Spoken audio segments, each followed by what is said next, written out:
113절 제가 받들어 읽겠습니다. 내가 두 마음을 품는 자를 미워하고 주의 법을 사랑하나이다. 주는 나의 은신처요 방패시라. 내가 주의 말씀을 바라나이다. 너희 행악자여 나를 떠날지어다. 나는 내 하나님의 계명을 지키리로다. 주의 말씀대로 나를 붙들어 살게 하시고 내 소망이 부끄럽지 말게 하소서. 나를 붙드소서. 그리하시면 내가 구원을 얻고 주의 율례에 항상 주의하리이다. 주의 율례에서 떠나는 자는 주께서 다 멸시하셨으니 저희 괴사는 허무함이니이다. 주께서 세상의 모든 악인을 찍기같이 버리시니 그러므로 내가 주의 증거를 사랑하나이다. 내 육체가 주를 두려워하므로 열며 떨며 내가 또 주의 판단을 두려워하나이다. 내가 공과 의를 행하였사오니 나를 압박자에게 붙이지 마옵소서.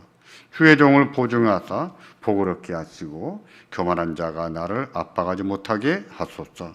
내 눈이 주의 구원과 주의 의로운 말씀을 사모하기에 피곤하니이다. 주의 인자하신 대로 주의 종에게 행하사 주의 율례로 내게 가르치소서. 나는 주의 종이오니 깨닫게 하사 주의 증거를 알게 하소서. 저희가 주의 법을 폐하였사오니 지금은 여호와의 일하실 때니이다. 그러므로 내가 주의 계명을 금 곧 정금보다 더 사랑하나이다. 그러므로 내가 범사에 주의 법도를 바르게 여기고 모든 거짓 행위를 미워하나이다. 아멘. 이번 기도회의 주제는 주의 율례를 가르치소서, 주의 율례를 가르치소서였습니다. 119편을 중심으로 시인이 주의 율법을 얼마나 사랑했는지, 어떻게 사랑했는지, 또 하나님 말씀을 어떻게 배웠는지 하는 것을 살펴보았습니다. 시인은 주의 율례를 가르쳐 주시라는 간청을 11번 했다고 했죠. 11번이나 가르쳐 주시라 하는 말씀을 하게 되는데 2번은 이미 과거에 가르쳐 주셨다는 뜻으로 사용했고 나머지 9번은 앞으로도 저를 가르쳐 주시라는 뜻으로 가르쳐 주시라 하는 말을 썼습니다. 시인은 하나님 말씀을 가르쳐 주시라고 할 때 하나님이 어떤 방편으로 가르쳐 주셨는 거니? 묵상의 방편으로 가르쳐 주셨습니다. 개인이 성경을 지참할 수 없던 시대에 묵상은 최고의 교육 방편이었습니다. 그것은 개인이 성경을 지참한 현대도 크게 다르지 않아요. 우리가 성경책을 개인이 지참하고 있어도 우리가 개인적으로 읽고 암송하고 묵상하지 않는다면 그 가지고 있는 것이 얼마나 도움이 되겠습니까? 그렇게 큰 도움이 되지 않습니다. 묵상은 하나님의 교육 방식 가운데 하나입니다. 묵상이라는 말은 읊조린다는 뜻이라고 했었죠. 읊조린다. 암송했던 성경 말씀을 조그만 목소리로 입술을 움직이면서 그게 무슨 뜻인지, 과연 그런 말씀인지 사색하면서 읊조린 것입니다. 그러므로 묵상하기 위해서는 성경을 읽다가 중요한 구절은 암송해야 됩니다. 암송은 하나님 말씀을 마음판에 새기는 거예요. 누구에게도 뺏길 수가 없는 방식 가운데 하나입니다. 절대로 뺏길 수 없어요. 또 기도할 때 그 암송했던 말씀을 반복적으로 읊조리면서 또 사색해야 됩니다. 그리고 그 말씀대로 살도록 기도하고 그 말씀대로 은혜를 주시라고 기도하고 그 말씀대로 이루어 주시라고 기도해야 됩니다. 묵상은 이런 것입니다. 묵상에는 묵상의 은혜가 있다고 했었죠. 119편의 지혜는 묵상을 통해서 하나님 말씀을 깨달았다고 했습니다. 또 묵상을 통해서 죄를 이기고 자신을 거룩하게 만들었다고 했습니다. 또 묵상을 통해서 원수의 회방과 멸시를 이겼다고 했습니다. 어제는 묵상에는 소생의 은혜가 있었다고 했죠. 소생의 은혜가 있다고 했습니다. 하나님 말씀은 죽어가는 영혼을 소생시키는 은혜가 있는데 하나님은 그 은혜를 묵상을 통해서 주십니다. 묵상을 통해. 또 묵상은 성도를 지혜롭게 한다고 했습니다. 시인은 여호와의 율례를 묵상하다 보니 어느 순간 자신이 지혜자가 되어 있다는 것을 알게 됐습니다. 얼마나 지혜로운지 원수보다 지혜롭고 스승보다 지혜롭고 노인보다 지혜롭다고 했어요. 하나님 말씀을 묵상하면 지혜자가 됩니다. 묵상은 성도를 지혜롭게 하거든요. 예전에는 교회에서 암송을 많이 했었어요. 지금은 거의 암송하지 않습니다. 우리도 그러지 않나 싶습니다. 그러나 이번 기회를 통해서 성경 암송을 다시 한번 도전하시길 바랍니다. 몇몇 구절이라도. 성경 읽고 몇몇 절은 암송해서 묵상할 때 그것을 읊조리기도 하고 그 말씀을 사색도 하는 거예요. 그리고 그 말씀 따라 기도하는 것입니다. 신앙의 성숙은 그런 가운데 이루어집니다. 그동안에 하지 않았을지라도 이번에 다시 한번 도전하기를 주 이름으로 기원합니다. 하나님의 말씀의 가치를 안다는 것, 그리고 하나님 말씀을 좋아하고 그 말씀처럼 산다고 하는 것은요, 그만큼 성숙하다는 뜻입니다. 그만큼 성숙하다. 성숙하지 않으면 하나님 말씀을 좋아하지 않습니다. 즐거워하여 주야로 묵상하거나 종일 묵상하는 일이 없습니다. 성숙하지 않은 사람들이 어떻게 하나님 말씀을 좋아한단 말입니까? 어떻게 주야로 묵상한단 말입니까? 말씀대로 살려고 하지도 않습니다. 자기 생각과 자기 편리한 대로 살려고 합니다. 하나님 말씀을 들어도 항상 자기 편리한 대로, 자기 중심적으로, 자기 이기적으로 사는 분들을 볼 수 있는데 그것은 굉장히 미숙한 거예요. 도무지 그리스도인답지 않은 태도거든요. 그래서 말씀의 가치를 알고 좋아한다고 하는 것은요, 성숙하다고 하는 증거가 되는 겁니다. 119편의 시인은 하나님 말씀을 사랑하는 사람이었어요. 시인은 주의 계명을 사랑한다는 말을 119편에 보면 12번 하고 있습니다. 12번 가운데 2번은 3인칭으로 사람들이 주의 계명을 사랑합니다 하는 말로 썼고, 나머지 10번은 1인칭으로 내가 주의 계명을 사랑합니다 라고 말합니다. 119편 가운데 12번이나 내가 주의 계명을 사랑합니다, 주의 계명을 사랑해서 묵상합니다, 주의 계명을 사랑한다고 말씀을 해요. 12번 한 것은 결코 적은 횟수가 아닙니다. 대단히 많이 한 거예요. 대단한 강조입니다.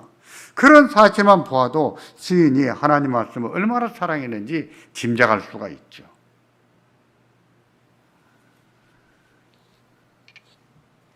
(119편은) 8줄씩 딱딱 끊어져 있다고 했었죠. 모두 몇 년으로 되어 있다고요? 22년. 그래서 28을 16, 28을 16 모두 176절이에요. 22절로 구분되는 이유가 뭐라고 했습니까? 그거는 히브리어 알파벳에 매연의 1절과 9절과 17절 이처럼 매연 첫 단어 첫 글자 자음을 히브리어 알파벳 자음을 쓴 거예요. 그렇게 썼다고 하는 의미가 뭐라고 했습니까? 기억하기 좋게, 편리하도록, 기억하는 데 도움을 주는 거예요. 또 중요한 원인이 있습니다. 뭘까요? 완전성을 나타내는 겁니다. 119편은 하나님의 말씀을 묵상하는 것을 주로 말씀하고 있는데 119편 내용의 완전성, 그것은 하나님 말씀의 완전성, 묵상의 완전성을 나타낸다라고 말할 수 있죠. 그것은 시인이 의도적으로 그렇게 시를 쓴 거예요. 그런 것을 봐도 시인이 하나님 말씀을 얼마나 사랑했는가 하는 것을 엿볼 수가 있습니다. 그가 사랑했다는 말을 여러 번, 10번, 내가 1인칭으로 10번 고백했다고 했는데 그 중에 몇 가지만 살펴보겠습니다. 먼저 119편 48절입니다. 같이 보겠습니다. 또 나의 사랑하는 바 주의 계명에 내 손을 들고 주의 율례를 묵상하나이다. 하나님 말씀에 대해서 나의 사랑하는 바라고 했어요. 나의 사랑하는 바 주의 계명에. 시인은 하나님의 계명, 하나님 말씀을 사랑한다고 했습니다. 그래서 그 계명에 손을 들고 묵상합니다 그랬어요. 하나님 말씀이 얼마나 좋은지, 얼마나 사랑스러운지 그냥 가만히 앉아 있으면 할 수가 없어요. 그래서 분명히 두 손을 들었을 거예요. 손을 들고 묵상합니다 라고 했거든요. 시인의 감정을 잘 드러내는 표현이라 할 수 있어요. 그가 얼마나 사랑했으면 손을 들고 묵상한다고 했겠어요. 정말 감동적인 표현입니다. 119편 127절을 보십시오. 그러므로 내가 주의 계명을 금, 곧 정금보다 더 사랑하나이다. 정금은 순도가 가장 높은 금입니다. 요즘 말로 하면 순도 24K에 해당하는 금이라고 할 수 있죠. 하나님 말씀을 얼마나 사랑하는지 정금보다 더 사랑한다 그랬어요. 큰 돈을 버는 것보다 더 사랑한다 그랬습니다.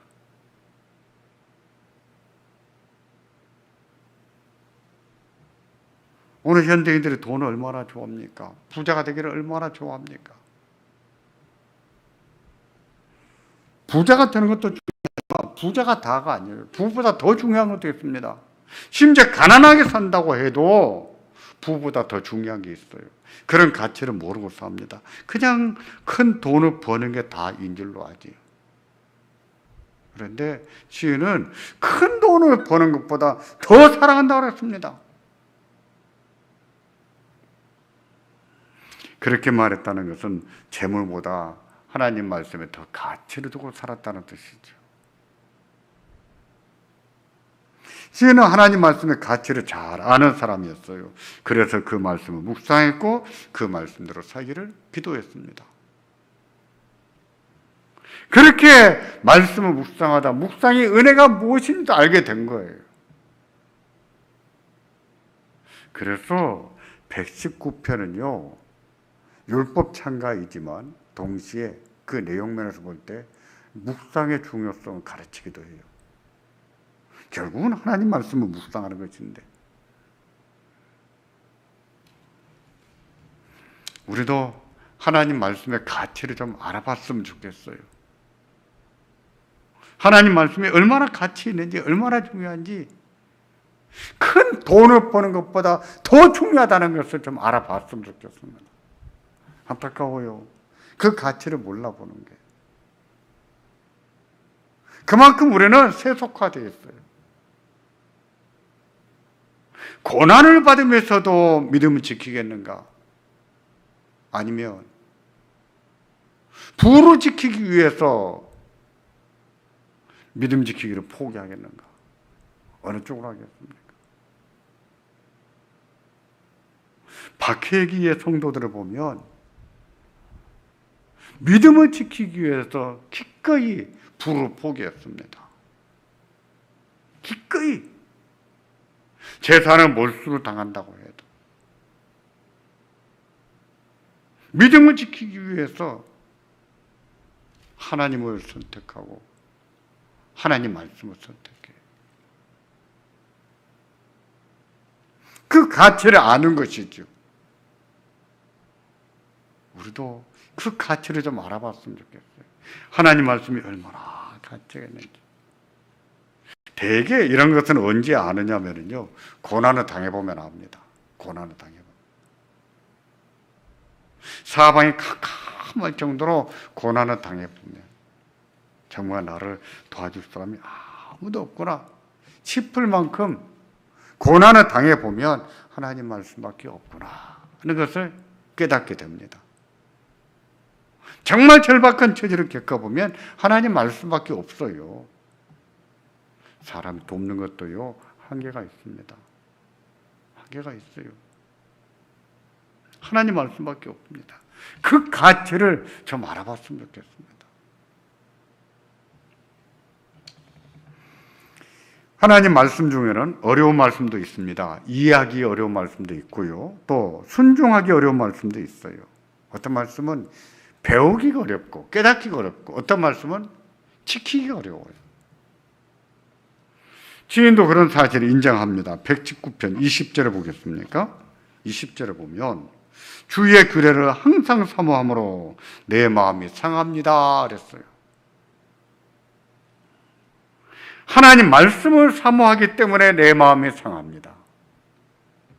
하나님 말씀을 사모하는데 왜 마음이 상할까요? 하나님 말씀대로 살기가 쉽지 않기 때문입니다. 어떤 경우는 나는 하나님 말씀대로 살려고 애를 쓰는데 참 해결되지 않기 때문이에요. 그런 경우가 있습니다. 나는 힘들어도 하나님 말씀대로 살려고 인내하고 고난을 감수하고 있는데 하나님께서는 좀 빨리 안 도와주실 때도 있어요. 내가 원하는 타이밍에 해결을 안 해주실 때가 있어요. 그만큼 우리는 힘들어할 수가 있어요. 그러기에 주의 규례를 항상 사모함으로 내 마음이 상합니다 라고 했어요. 보십시오. 하나님 말씀에는요, 그 말씀 따라 살기에 더 힘든 경우도 있습니다. 119편 123절에도 그런 것을 볼 수 있는데요. 내 눈이 주의 구원과 주의 의로 말씀을 사모하기에 피곤합니다. 왜 눈이 피곤하겠어요? 같은 이유입니다. 우리도 그런 경험이 있지 않을까요? 하나님 말씀대로 살기 위해서 죽어야 하고 하나님을 생각하기 때문에 져야 될 때가 있잖아요. 하나님 때문에 참아야 되고 하나님 때문에 포기해야 될 때가 많잖아요. 네, 그렇습니다. 할 말이 없는 것도 아니에요. 입이 없는 것도 아니에요. 모르는 것도 아니에요. 다 알아요. 근데 하나님 말씀 따라 살려고 보니까 져주고 포기하고 할 때가 있다는 거예요. 하나님 말씀 때문에 마음이 상하는 경우지요. 그럼에도 하나님의 말씀을 포기하지 않는 이유가 있습니다. 뭐겠습니까? 하나님 말씀에는 힘이 있기 때문에. 하나님은 묵상을 통해서 은혜를 주시기 때문입니다. 우리 영으로 소생시켜 주시고 우리들을 지혜롭게 하시고 원수 앞에서도 부끄러움을 당하지 않게 하시는 은혜가 있기 때문에.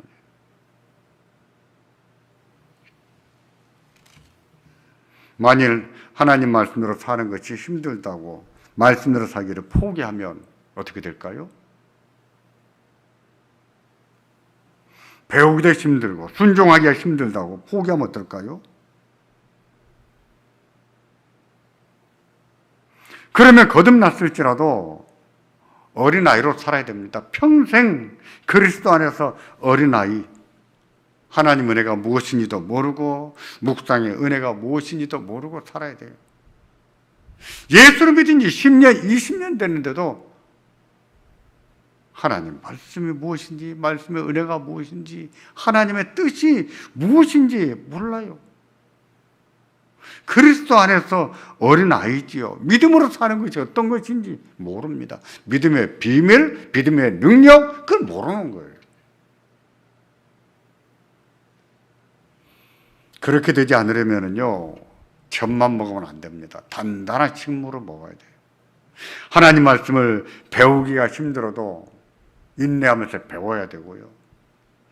순종하기가 힘들어도 자기를 쳐가면서 순종하기를 힘써야 돼요. 믿음은 그러는 가운데 자라갑니다. 그런 가운데 장성한 자가 되는 거예요. 요즘은 제가 잘 살펴보지 않는 본문입니다만은 예전에는 제가 참 1년에 몇 번씩 살펴보면서 가르쳤던 말씀이에요. 히브리서 5장 12절부터 14절입니다. 같이 보실까요? 히브리서 5장 12절부터 14절입니다. 때가 오래므로 너희가 마땅히 선생이 될 터인데 너희가 다시 하나님 말씀의 초보가 무엇인지 누구에게 가르침을 받아야 할 것이니 젖이나 먹고 단단한 식물은 못 먹을 자가 되었도다. 대저 젖을 먹는 자마다 어린아이니 위의 말씀을 경험하지 못한 자요 단단한 식물은 장성한 자의 것이니 저희는 지각을 사용함으로 연단을 받아 선악을 분별하는 자들이니라. 아멘. 때가 오래다는 말은 믿은 지가 오래됐다는 뜻입니다. 믿은 지가 오래됐다. 그만큼 오래 믿었으면 선생이 될 법도 안 돼. 선생은커녕 하나님 말씀의 기초가 무엇인지 초보부터 다시 배워야 된다고 그랬습니다. 그런 사람을 가리켜서 젖이나 먹고 단단한 식물을 못 먹는 자라고 했습니다. 또 그리스도 안에서 어린아이라고 합니다. 그 말은 미숙하다는 뜻이에요. 어찌 보면은 이 말씀에는 탄식이 섞여 있다고 볼 수 있어요. 약간의 조롱보다는 탄식이 섞여 있다, 안타까움이 섞여 있다라고 말할 수 있습니다. 이처럼 말하는 것 같습니다. 믿은 지가 얼마나 오래됐는데 10년, 20년, 30년이나 믿었는데 그만큼 믿었으면 선생도 될 법한데 선생 그냥 기초도 몰라. 기본도 없어.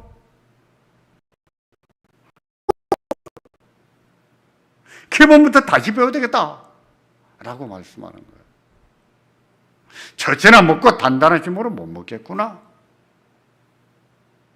탄식의 말이죠. 우리가 그때 그런 말을 쓰지 않았습니까? 친구들 중에 좀 어린 친구들 보면 하는 말이 야 가서 엄마 젖이나 먹고 와. 조롱의 말이었죠. 젖이나 먹고 단단한 식물은 못 먹을 자가 되었다.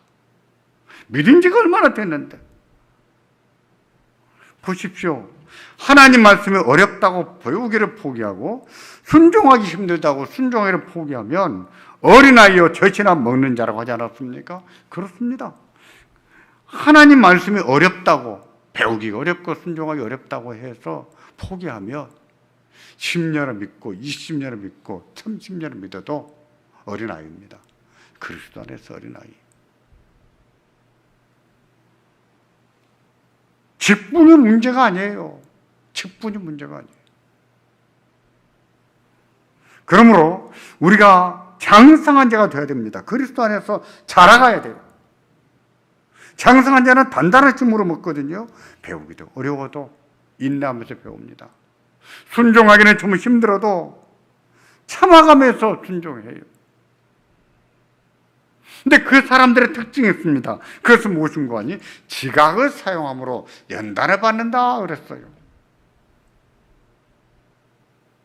지각을 사용할 줄 압니다. 하나님 말씀을 연단, 훈련할 줄 안다는 거죠. 이게 바로 묵상입니다. 묵상이에요. 그러고 보면 성도는 묵상을 통해서 자라간다라고 말할 수 있겠어요. 그렇습니다. 우리 중에 대부분은 믿은 지가 오래됐지요. 다 믿은 지가 오래됐습니다. 대부분 다 그래요. 어떻습니까? 그 정도 믿었으면 우리가 장성한 자가 돼야 되는데 장성한 자일까요? 그 정도 오래 믿었으면 선생이 돼야 되는데 우리가 선생이 됐을까요? 이제부터라도 다시 우리가 도전하기를 바랍니다. 하나님 말씀을 읽고 또 묵상하기를 바랍니다. 몇몇 절은 암송도 하고요. 기도할 때 그 말씀을 읊조려 보면서 또 사색돼 보십시오. 그리고 묵상하는 그 말씀을 따라 기도하고 그 말씀대로 이루어지기를 기도하고 그 말씀에 은혜를 주시기를 기도하십시오. 하나님은 묵상을 통해서 은혜를 주십니다. 이제 기도회를 마칩니다. 오늘로써 기도회가 마치고 기도회 설교도 마칩니다. 여러분들이 하나님 말씀을 묵상하기를 도전하는 것, 그거 하나는 제대로 배웠으면 좋겠습니다. 그래서 이제 다시 하나님 말씀을 묵상하고 또 하나님이 묵상의 은혜를 우리에게 부어주시고 그 능력으로 우리의 삶을 잘 살아가고 믿음으로 이겨내기를 바랍니다. 이제 오는 주일이 지나고 나면 12일부터는 방역 4단계가 됩니다. 그러면 우리 교회는 7월 11일부터 비대면 예배를 전환했습니다만은 이제 2주간 한다고 하지만 언제 다시 대면이 될지 우리 경험을 볼 때 몰라요. 몇 달이 걸릴지 알 수가 없습니다. 2주 만에 끝났으면 제발 좋겠어요. 근데 과거를 볼 때 그러지 않았잖아요. 그러는 가운데서도 우리가 우리의 믿음을 지키기 위해서는 성경을 읽으셔야 돼요. 묵상해야 됩니다. 성경을 읽다가 모르겠으면 저에게 전화를 하십시오. 또 저에게 문자를 보내세요.